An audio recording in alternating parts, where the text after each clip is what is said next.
Okay, let me tell you what happens when you mind other people's business. So, we've all seen those memes online. The ones about if someone's family was to offer you life changing money. I'm not talking about money that today I spend it, tomorrow I have to go back to work. Like life changing for you and potentially the people under you. Would you leave your partner? If his family came and sat you down and said, hey, here is $100 million. Never speak to our son or daughter again, and it's yours. Would you take it? A lot of people would say, when I was reading all the comments, they said, I would ghost that person so hard that they would wonder if I ever existed. Did they make me up in their head? Because that is how hard I would disappear from their life. They would never hear from me again. They would never see me.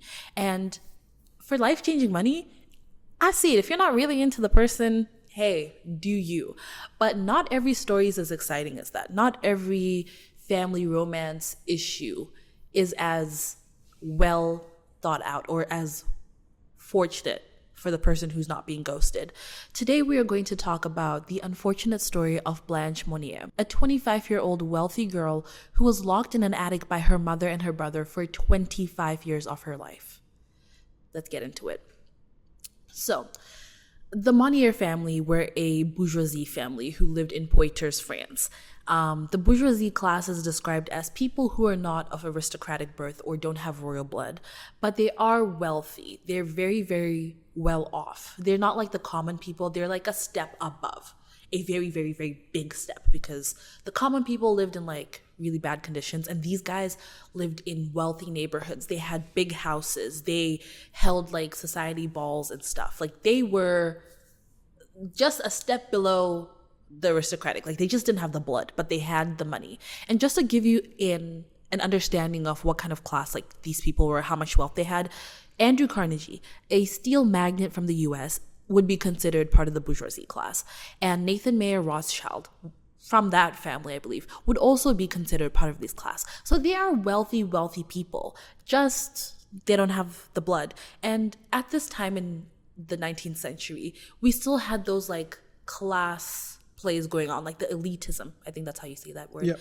Where if you didn't have noble blood and you weren't part of the aristocratic class, you were still looked down upon. You could have more money than a duke, but that didn't matter because you didn't have the blood of a duke.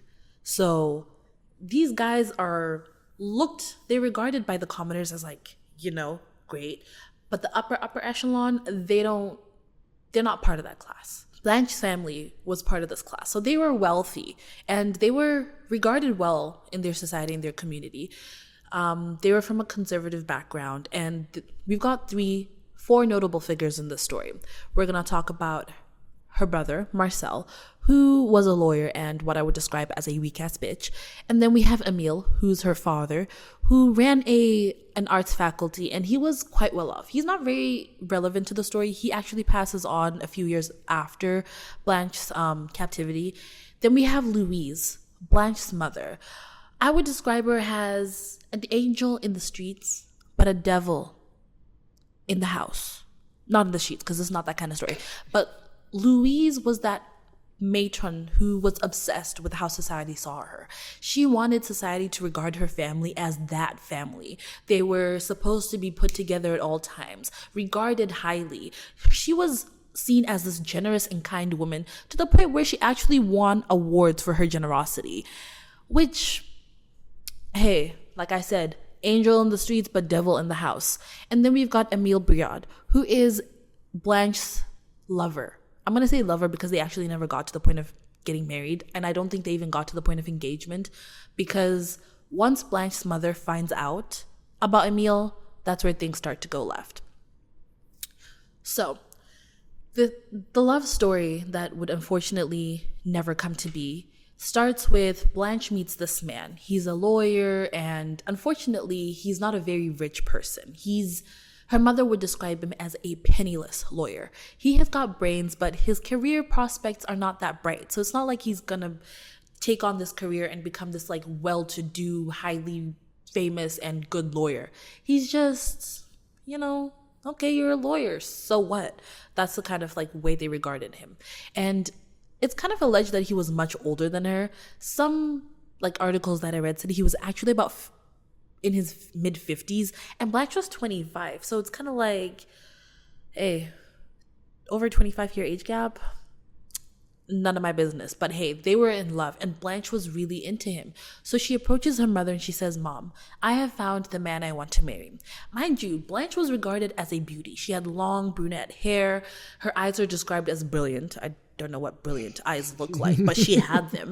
And so we can assume that she was not in it, like she did not have a shortage of suitors. She would have made a perfect match. And at this point in time, the best way to elevate past being just a rich person would have been through marriage. So if we have a rich plus rich marriage, it was good.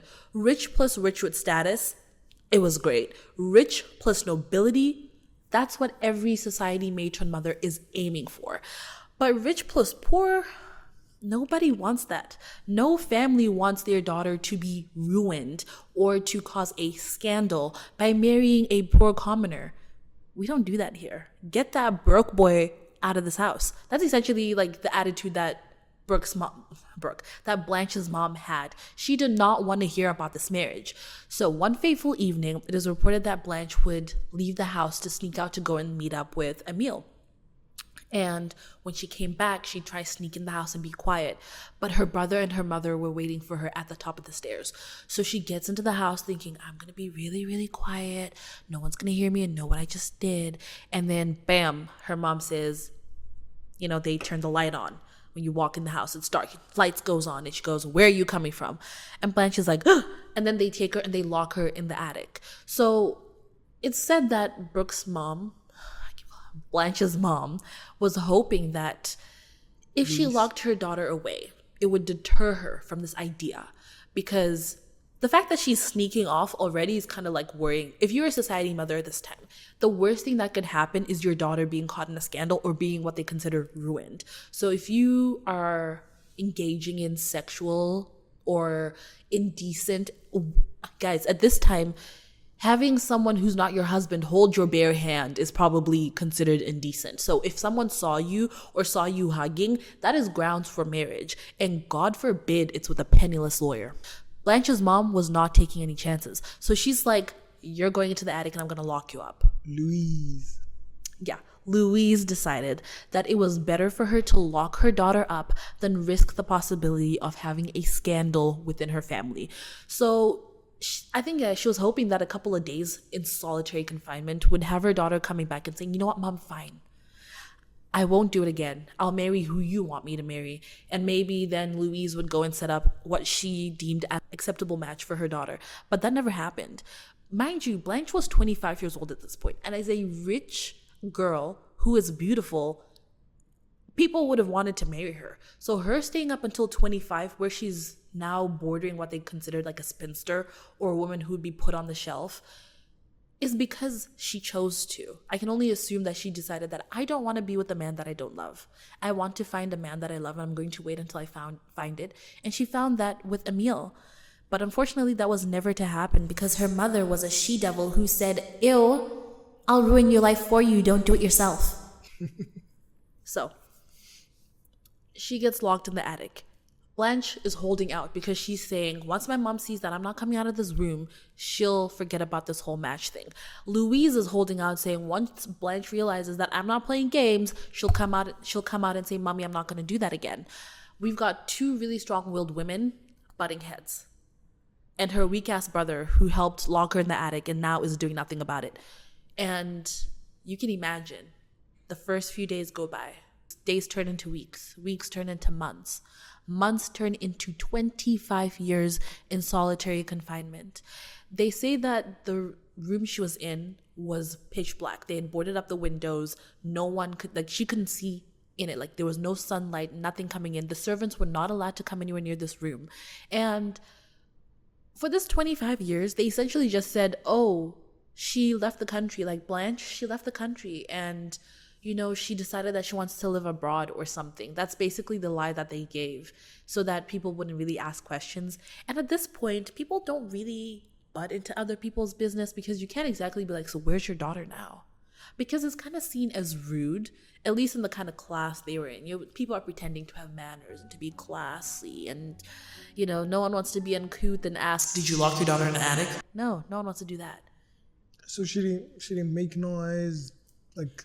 These were big houses. I'm assuming that they put her in a room that wasn't really like accessible to anybody to hear. And I think after a while, she probably started to like become mentally like, I don't want to sound politically incorrect. Like she just wasn't doing okay mentally after a while. So, hey. She never made noise. No one ever heard her. No one ever came to like look or say, "Hey, what's going on? Where's the daughter?" People just assumed she's not there. And I'm assuming it's like someone heard a noise from downstairs as they asked. The mom would just lie. And it's not like you can just go up to someone's like "I'll be right back. I'm going to go check what that noise is in someone's house," So all of this comes to an end in 1901. So she's been in captivity for 25 years. And it's only because the Paris Attorney General receives an anonymous letter that she's found. In this letter it says, "I have the honor to inform you of an exceptionally serious occurrence. I speak of a spinster who's locked up in Madame Monier's house, half starved and living on a putrid litter for the past 25 years. In a word, in her own filth." This is the letter that the Paris Attorney General gets. We don't know who wrote this letter. We don't know who put this information out. It could have been a disgruntled person who had the tea on Louise and decided, "You know what, girl, I'm gonna get back at you. I'm gonna tell the people what you did." Or it could have been someone else. But what I read, it says that actually there was a soldier who was courting one of the maids who worked in the Monnier house, and he heard about it. And he's the one who wrote this anonymous letter to the Paris Attorney General informing them of this case. So the police heard about it and they knock on like the door and they're like, "Hi, we have reason to believe that you're keeping your daughter captive. We need to search the house." So they go in and they search the residence and they found 51-year-old Blanche in what they called a living tomb. She was kept in a dark attic room with the windows boarded up. No one was allowed in and no one was allowed to know what was going on in there. The only living organisms that were in this room with her were the vermin, like the rats, that would come in and eat the leftovers of whatever scraps she threw on the floor. That was the only interactions she had. And these scraps were far and few because Blanche's mother would only feed Blanche when she felt kind. The police even described Blanche when they saw her. They described her as a living skeleton. She was approximately 55 pounds, which is the same amount of weight as a 7 to 8-year-old child. Wow. So. Your own child, man. Yeah. One of the officers would state, "The unfortunate woman was lying completely naked on a rotten straw mattress." She was naked, not even clothed. And her hair had grown out long and just matted. All around her was formed a sort of crust made from excrement, fragments of meat, vegetables, fish, and rotten bread. We also saw oyster shells and bugs running across Madame Monnier's bed. The air was so unbreathable, the odor given off by the room was so rank that it was impossible for us to stay any longer to proceed with our investigation. This is a statement from one of the police officers who entered the room. Essentially, Blanche had been left by herself in isolation for 25 years. She had gone from this young, vibrant woman who was considered a beauty to this living skeleton whose hair was all matted up. She was incoherent. She couldn't really speak. She seemed to be suffering some form of psychosis, and she just was not okay.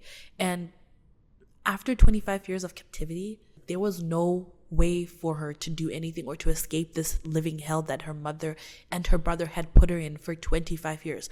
They got to carry on with their lives as normal. They were attending functions, pretending outward to either say, "Oh, our daughter, she just decided never to come home," or, "Oh, she's fallen ill, so she can't really be outside." Whatever excuses they were giving, they continued to live their lives as normal while they essentially let their daughter go insane in a dark attic. Apparently she didn't even see any sunlight for 25 years.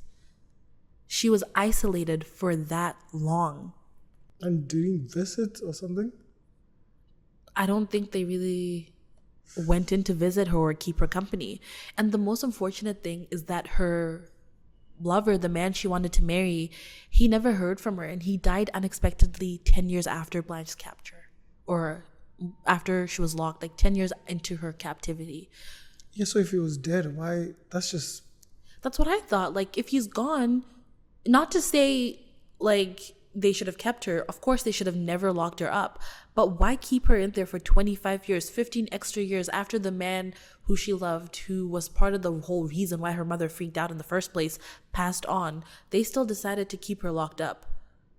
And I don't even know if the parent, like if her mom would have had any way of finding out that this man had passed on. But 25 years? Because you don't want that stain on your family's, what do you call it? On your family's reputation? That is cruel beyond belief. They could have offered Emil maybe some money to say, hey, why don't you move to, I don't know, London and leave our daughter alone? But no, they decided that they were going to put their daughter into this captivity for 25 years. It's so insane that like she could live her life every day knowing that her daughter is in the same roof. She lived as long in that place as she had lived outside. Pretty much. So once they discovered Blanche, Louise and Marcel were promptly arrested. And unfortunately, Louise had the audacity to die 15 days after she was caught. I'm sorry, like, how dare you? How dare you get to just peace out after you did all this horrible stuff to your daughter? And she lived long enough to see an angry mob of people gathered in front of her house after like news broke and everything. But she got off easy because I can assume if Blanche was like in her 50s, maybe she was in like her like late 60s to early 70s. I don't know her age, but she got off easy. Because I guess the society fallout was too much to handle, that she's like, oh no, now people know that I'm a cruel bitch and I gotta die. Goodbye, cruel world that I created. And then she just pieced off. Marcel, on the other hand, he was taken to court. He was tried and he was initially convicted, but he appealed and he was acquitted. So he never actually served a prison sentence. Yup. He appealed and was acquitted because he was deemed mentally incapacitated. Additionally, the court ruled that he was not legally obligated to rescue his sister according to the French Penal Code. So they basically said, you know, according to the law, you don't have to be nice to your sister. You could have left her in captivity for all we care. Well, there's nobody to testify because she's like out of her mind. But if they knew that he was part of the people that locked her up, he's complicit one way or the other. I saw, when I was reading this, some articles would say that he actually came out and would say that, oh, I didn't report this because my mother was so controlling. She was financially controlling and I could not do anything against her. I had to do what she wanted or else. Like, he couldn't even write an anonymous tip letter. Like, this guy who wrote this letter, or this woman, whoever wrote the letter alerting the Paris Attorney General, did way more for his sister than he ever did. Because he's a weak-ass bitch who decided that since mommy had pieced out of the world, he could just blame her and say, my mommy made me do it. Which, again, he was a weak-ass bitch. And it was so unfortunate that his sister had to suffer. And he just continued to live his life. So even after the news broke out and he was acquitted, he just lived a quiet life until he died. Never really faced any consequences. I think maybe society ostracized him. But other than that sounds like something that would have happened because it just sounds soft. I don't know, maybe.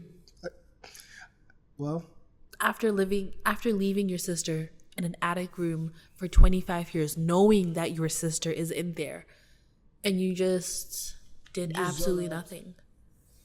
I guess what happened to her?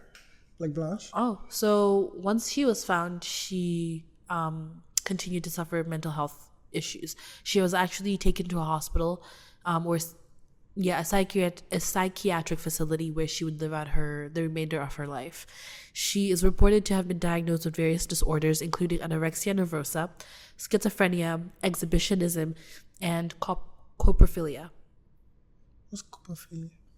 When I read it, I think it said something about finding sexual excitement from feces. Let me just verify that before I say that on the record. I can get the one of exhibitionism. She's been naked for 25 years and now you are suddenly telling her to put on clothes. So it makes no sense. She feels more comfortable being naked in the dark. Yeah, coprophilia is defined as intense interest and pleasure in feces and defecation, especially as a source of sexual arousal. I mean, what else was it doing in the dark apart from eat when you can and then have You just go to she the toilet? she she was basically so mentally traumatized. Like she was incoherent. Like I think she had been starved so much of social interaction that she like her mind just wasn't what it used to be. She lost that vibrancy, that spunk that she had, all because her mother decided to ruin her life. So she spent the next 12 years institutionalized in a psychiatric hospital in Blois, Blois. I don't know how to pronounce that in French. Blois? Until her death in 1913 at the age of 64. She spent so long in solitary, man. That's a period of time. Yeah. All because she dared to love someone who wasn't what her mother wanted. It's so sad that she couldn't live the life she wanted. I think it's a certain level of narcissism to want to control someone's life that badly that you would prefer they don't see light than they do what they want. Like, I mean,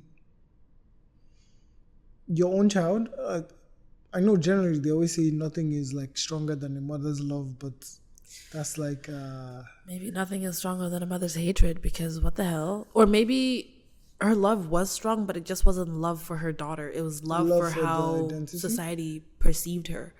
Because 25 years, even after, like, your daughter didn't agree with you and you had so much bitterness in your heart that you said, I'm not going to let you out no matter what. Like, a couple hours, days, years, 25 years is a long, long time.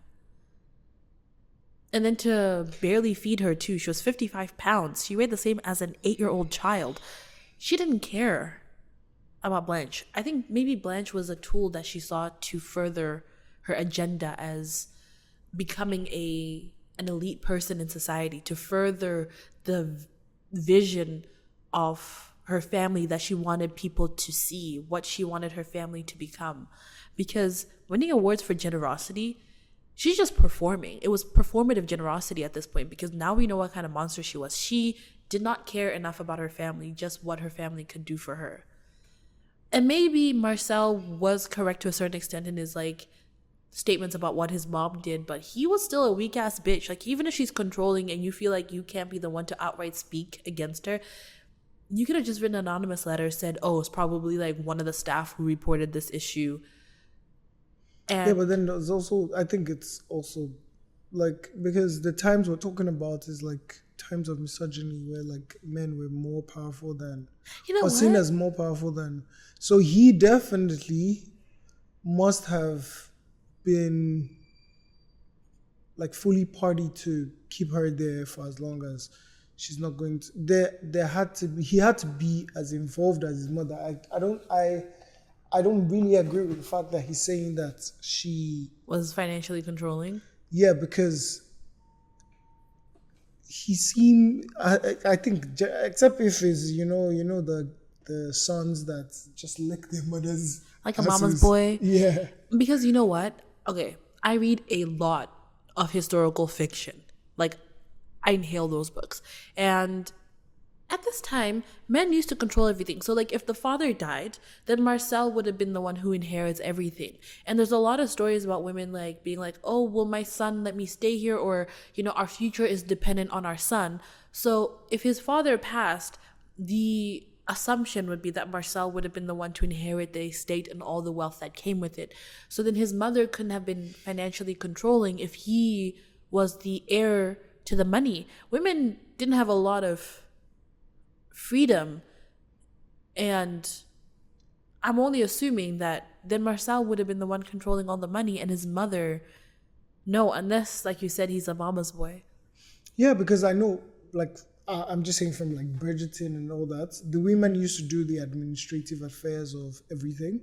Yeah. So yeah, the men will take the glory, but they will plan the balls, they will plan the food, all those kind of things.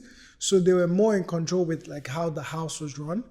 But in terms of the finances, a lot of men would go gambling, taking money from the family purse and all those kind of things. So you still have like financial control, even though you're not the administrative controller of the house. You would be able to go take money. You'll be able to say, why is this door locked? I'm also concerned about the father because, man, how didn't you know that you're... I think maybe he knew. Maybe Louise was more controlling than we're giving her credit for, because her husband died in, I think, 1879. And by then, Blanche was about 2 years into her captivity. So he would have known that his daughter is in the attic. Unless she, like, hid it from him and he was that aloof. That sounds possible, because if you look at some Bridgerton stories, you find out that some people, like, let's say the first one where the... Is it the first one? The one about Queen Charlotte, where the lady was sleeping with her old husband and still trying to like do the controls of trying to get the princes to felicitate with him and all those kind of things, inviting them to balls. Yeah, that's like that scene. So he was so aloof that he thought it was because of his influence that they were coming to the balls at his place, not knowing that his wife had done behind the scenes deals and stuff like that. So I'm proud of you. What? You paid attention to Queen Charlotte. I'm rolling my eyes right now. But yeah, so you see those, I could understand that he was that aloof, but to not hear from your daughter for that period of time, That's a and lot. then like not be more inquisitive or anything like that, you must really not have like, cared about. Maybe the whole family was just made up of horrible, vicious individuals who did not really value Blanche. They didn't really value women in general, apart from their powerful mother. So, yeah, this is the story of Blanche Monnier, a beautiful, vibrant woman whose light was extinguished by her own mother because she dared to fall in love with someone who was technically, as her mother considered him, a penniless lawyer. They weren't even aristocratic themselves as a family. They just had money. But if you didn't have money, they didn't see you as worth it, I guess. And not every love story has a happy ending. And unfortunately, Blanche was never to have her happy ending. Oh, no. No. Oh my God. But what I would say is I'm trying to think about like how they got wealthy, because if the guy was just the faculty guy and it was never really clear on how they made their money. There's only one way that I would understand if they made their money through Louise's parents. That would make sense if she brought the wealth into the marriage. That would make sense as to why she had that much power. Because if she brought the wealth, but then that would also mean that she did what Blanche was about to do. Maybe someone penniless. Maybe he wasn't penniless, but he was like a little rich, but not as rich. Okay, so she was trying to ensure her daughter did better than her in terms of like marrying somebody above her and not someone she had to fund. Maybe, because like I said, the only way to elevate yourself further was now through marriage, right? And from the books I read, the historical romance books that my guilty pleasures. Sometimes we have dukes or counts or people of aristocratic birth who have the title but no money because maybe they've gambled their estate down to the ground or they've inherited a penniless estate. So what they would do then is they could look for an heiress to marry. And then when they marry that rich girl, they get money from that family and then they re-up their family coiffers or piggy banks or wherever they get their money. Yeah. So maybe her mom was hoping that she'd find a penniless duke to marry, or maybe her mom already had a penniless duke lined up, and when Blanche came home and said, here's this penniless lawyer, her mom's like, no, we don't want that penniless person. We want this penniless person because then you could be a duchess. My daughter, the duchess. And then you can also control him just like I control your father. Maybe. Who knows? We don't know all these other things. We're just speculating at this point. But all we really, really, really do know is that Marcel was a weak-ass bitch and Louise was a hellish woman who had the audacity to die after being caught. She never served time, from what I know, never apologized, or as far as we know. She probably would have claimed mental or something. Like she's bipolar. That's a new thing. And I locked her up instead of taking her to find medical treatment.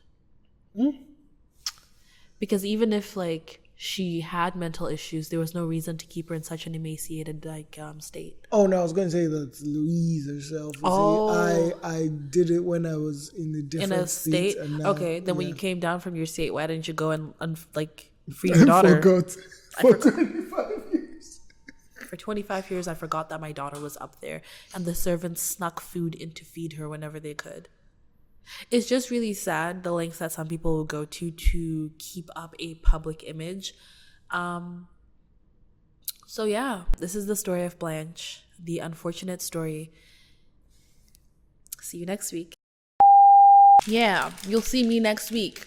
Next week we'll be talking about, I don't know. Well, wearing my Bob Marley t-shirt today.